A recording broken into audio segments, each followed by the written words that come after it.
Uh, Welcome back to the Maryland 250 Labor History Project. I'm Bill Berry, and my guest today is Cassie Kilroy-Thompson, who has a unique history of a very unusual town, Texas, Maryland. So, Cassie, welcome, and tell us how you got interested in Texas, Maryland. It's I don't know why me out of the six kids in my family, I ended up being interested in it. But my father and his family all grew up in Texas, Maryland, and his mother had been a postmistress there and participated in the collection of a history of everybody that went to St. Joseph's Church in Texas, Maryland. And so we had a copy of that 1927 book, and I was fascinated by Okay. the history that was in there. For people who are not familiar, why don't you describe where Texas, Maryland is? Yeah, good thing, because it often people who drive through there and pass there don't know it's there. So Texas, Maryland is now absorbed completely into Cockeysville, which is what, 10 miles or so north of Baltimore City line. So north of Timonium, where the state fair is. And if you just take York Road till you hit Church Lane, you're in Texas. Okay. And it is known by people who pass it from the Harrisburg Expressway. They see the Texas Quarry, which is a huge hole in the ground that started out as a bunch of individual quarries that were owned by various of the Irish and German immigrants that had come to Texas, Maryland. Okay. Well, why don't you talk about why people came to Texas and how the quarry worked? Yes, there was a need for labor in the quarries and the railroad. And Texas had both, and there were some Irish families that were already there pre-famine times. And so how they found out about it and why they ended up there is sometimes beyond me. I've been able to do a little bit of tracing of that, but they needed jobs. There was a Catholic church and there was a railroad. So there was transportation, there was work, And and about what they year really would this, liked it. what year was this? So between 1843 and 1850 or so, the town didn't get the name Texas until 1850. Before that, it was known by things such as Quarryville, Clark's. I can't even remember all of Mhm. them, but they had various names. But when they officially named it that and had a post office open that said Texas, Maryland, we at least know that it was going by that name at that point. I haven't found too many references earlier than that Okay. to Texas. So it was a labor town. It was a town built around the quarry work, Yep. which is why it's And important to labor history. it is, and it for my family, it is the beginning of a trajectory that took my father all the way to the International Transportation Federation at a later point. Well, let's talk about the early days in Texas. Irish families came there. What have you been able to find out about how they lived and what they did? So it's interesting that the experience of a lot of enclaves of Irish immigrants was in a city, and they would have an area in a city that was Irish, but they struggled a lot with finding work, especially during the time period when the Irish need not apply was going on. And in Texas, in particular, the Irish were pretty particular and just wanted Irish people. And so if you were an Irish immigrant and you came there, you got work. And it wasn't in a city, it was out at the time in the middle of nowhere. There was, Cockey estates from Cockeysville and then what was going on in Timonium. But it was not a big place for people to do. So somehow they all managed to find out about it. But in particular, people from a particular place in Ireland, in Roscommon County, near Strokestown, called Ballykilcline, were aware of the quarry work there because a lot of the families that were evicted from that area went to Rutland, Vermont, which was a company town where there was quarrying going on. So I also was interested in the Ballykilcline story and realized that those two things connected. All right. And why was the quarry important? What was the stone used for? So the great thing about it, and sometimes frustrating thing about it, is that it was marble and limestone, right? Which is all the same thing if you're a geologist, but marble was in demand during that time period, that early time period, the 1840s on up. And ultimately, the marble was of such good quality that it was used for things like St. Patrick's Cathedral in New York City, as well as the columns of the US Capitol, the facade of the City Hall in Baltimore is made of Texas marble. And the ultimate was the Washington Monument, or at least a part of the Washington Monument. Great. So the Irish families then migrated and settled and created a community in Texas. Yes. And ultimately, they needed some more help with that stonework. And Italian and German immigrants started arriving. So it became not only an Irish town, but an immigrant town. Okay. And who owned the labor was quarry? important. Who owned the quarries? It varied all over the place. There were lots of rich white folks that had pieces of quarries there, but ultimately some of the Irish, some of the Germans, some of the Italians had little pieces on their property, were able to dig and access some of the stone in that same geological vein that runs all the way from just about Towson all the way up to, I think, Moncton, and further. They were able to access those, and they were all near the center of what was the village of Texas. And ultimately, other companies would buy those pieces from those people. So when they were ready to retire and put that away, they were able to sell that property. And those little quarries became that one big quarry.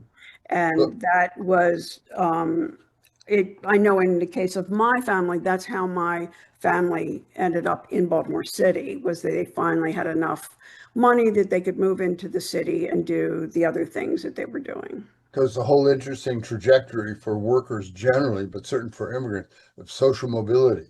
Yeah. It's a land of opportunity, and you come poor and you end up being a property owner and rich and move on.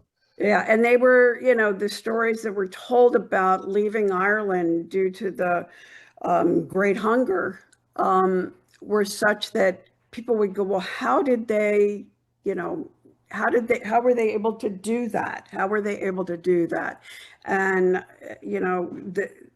the state of Maryland has always had a way of finding ways to make it work for a wide variety of people. And I, for one, am blessed that they were able to do that because there is a long line there. I mean, you see that in the headlines today, where Trump has cut back on protection for certain immigrant groups. And all of a sudden, the employers in the healthcare industry and the home service are panicked because they're not going to have workers.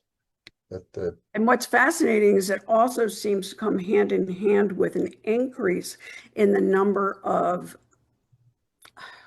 small groups that are unionizing because they have to deal with what's happening to the workers in a way that gives them more power. And they did that back then. There were strikes in the lime kiln lime kilns that were burning the lime for agriculture. They were strikes because they weren't being paid a fair wage. Mm. And What years would these strikes have been? it was 1840 to 1860, so early. Oh, And great. the stories that were told in the popular press were much more about the hooligans, right? That these were Sure. hooligans that were doing this. But The if you look at mobs. the families, yeah, if you look at and a mob in Texas, That Maryland, was a hilarious. typical Yeah, referral to and they workers on strike.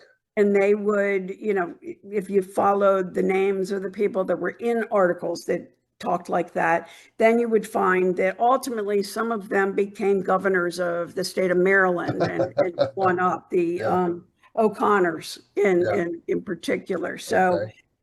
it clearly was the case that this was a bunch of people that were lawless, Hmm. running around doing this. This was people who knew what their rights were and wanted to fight for those. Well, you said then that your father got involved in a union. How did that happen? So the North Central Railroad, which became part of the Pennsylvania Railroad, was probably key in directing him towards that because they grew up next to the tracks, right? And they were well aware of relatives and neighbors who would take the train into Baltimore City to work, to participate in whatever it was that they were participating in, and that was a beautiful means of transportation. So there was this awareness that the railroad was an important part. So when my father was living in Baltimore City, he met people who were working for the Pennsylvania Railroad, and he got a job as a telegrapher. He worked in the Bowie block tower when I was a kid, but he had been working there since before I was born, and he became a local chairman for what was called the Order of Railroad Telegraphers. And ultimately, he moved on up. He was a general chairman, and that office was in Philadelphia. And then he was elected a vice president of the telegraphers, and their main office was in St. Louis. Hmm. And so we moved when I was in high school to St. Louis. And then 7 months later, the telegraphers merged with what the union that was called the Brotherhood of Railway and Airline Clerks.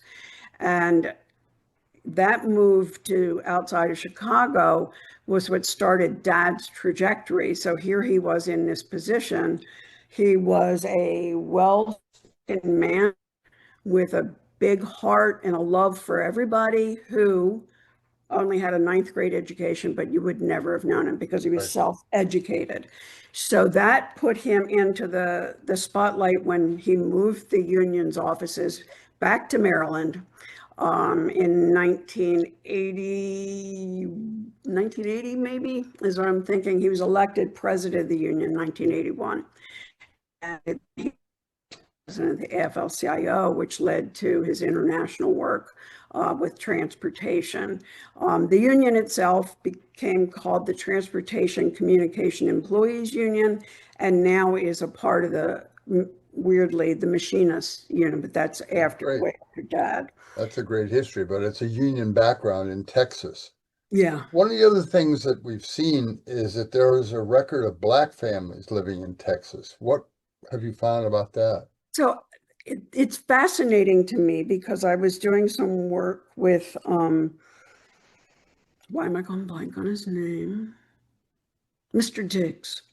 Who Lewis did a lot Diggs? of, yes, Lewis. Yeah, He and I would have conversations about it, and I said, I'm well aware that most of the what might have been called row houses on the west side of the railroad tracks, supposedly there were a lot of Black families that lived there, and I only knew about one from personal history, and that was when my grandfather died suddenly in 1932. My grandmother had to work, And when she was at work, when she was postmistress and other jobs that she had there, she needed somebody to watch the kids. And my dad was only 3 when his, I'm sorry, 5 when his father died. So he and his 2 younger sisters had to be watched, by somebody. And a woman named Mrs. Wilson, African American woman, would watch them during the day. And I didn't find out about that till much later, that it was part of a story having to do with she kept mints in her pocket. And it was, why did everybody in my father's family have a mints thing where you always had to have Canada mints on the counter in your car and everything else? And I didn't realize that they all did. And that was when my dad told me the story that when they were fussing, she would pull them out of her pocket and Were give there African Americans who worked in the quarries side by side with the others? absolutely. And the thing is that Louis Diggs and I were trying to find some of those employment records, have not been able to find them. And sadly, Louis is no longer with us, but I'm still on the hunt for that, because I got contacted by a lot of Black families who said, well, we were there too. Where's the information about us? And I said, please share with me what you have, because it was such a critical part that it was the somewhat marginalized populations there that were actually doing all the work. And it was fascinating to me to see how, not in the big city, not dealing with some of the pressures that would happen in the big city, they were able to probably get more done. My understanding is the majority of the Black families that were in that area were not, they were always free. They were not formerly enslaved people, but I'm certain there's, a lot of other aspects to it as well. Because that's a major theme in Maryland labor history. It goes back certainly to Frederick Douglass, where the white Caulkers didn't want to have him in the conflict at Sparrows Point for 100 years over race issues. I would just insert a footnote. We've referred to Louis Diggs, and if people are not familiar, he was a great historian of African American culture in Baltimore County. And he was a person who would be great on this program. Unfortunately, he passed away 3 or 4 years ago, but incredible personality, guy who came late in life to doing history, but he has all kinds of books out if anybody's really interested in looking at this kind of history. And Right. he's got all kinds of contacts, as you just mentioned, families who knew him and did it. So And he had such a huge collection of documents yes, and everything that just like my husband has said to me, you got to get rid of that stuff. It's got to go somewhere. So a lot of my materials are cataloged at the Historical Society of Baltimore County, right. as are Louis Diggs. And the goal had been to take what was called the Pest House there and turn it into the Louis Diggs Center. And we never could get money from the county to be able to do that before he passed. So he does have an archives. I believe it's in Towson. And of course, our dream is to have a Maryland Labor History Museum, and all this stuff Absolutely. could be in there as well, but we're not able to get any support or financing for that I either. would love if we were able to do that, because I have, in addition to all my stuff about Texas, I have all of my dad's photos and things. The So woman just called me this morning, some stuff from her father from 70 years ago, worked at Sparrows Point. She found some stuff in the attic. It's a history that's missing. That's why we have started this web page, to try and bring more labor history in this year where it's totally being eliminated and eradicated, and to the extent that it's ever been noticed. So what else are you working on before we close up here? So I am still trying to connect all the pieces with families that live there, learn more about the places that they were. I recently got a question from a friend of mine wanting to know what the amusement park was on something I did. I said, wait a minute, it was from something of mine. I don't remember this. And so if there were businesses locating in that area, right, and including baseball team, my favorite topic, right, and in that there were baseball teams there, and trying to connect with the Simmons Negro Leagues Museum, and connecting whether or not stories have been told that there was barnstorming happening in Texas, Maryland. Great. And I know where at least one of the two ballparks that were there. I don't think that's what this person is asking me about with the amusement park, but it piques my curiosity. It's a So, great thing in conclusion. When we talk about labor history, it's just not about people at work and people organizing in unions. It's about their communities, their recreations, the other ways that they lived. It's so important and such a key part. and the area now is home to a whole lot of immigrant populations of Yeah, a different yeah, nature. yeah. All So right. it's continued. All right. Well, I want to say to Cassie Kilroy-Thompson, thank you so much. It's a great record. We will include on the podcast page for our webpage a lot of the references that she made, a couple of websites, but pictures and documents and stuff like that. So people can then go back and follow this history, which is a continually increasing and evolving. Yep. So, all right, Cassie, thank you so much. Fantastic. All right. Thank you, Bill. Bye. Bye-bye.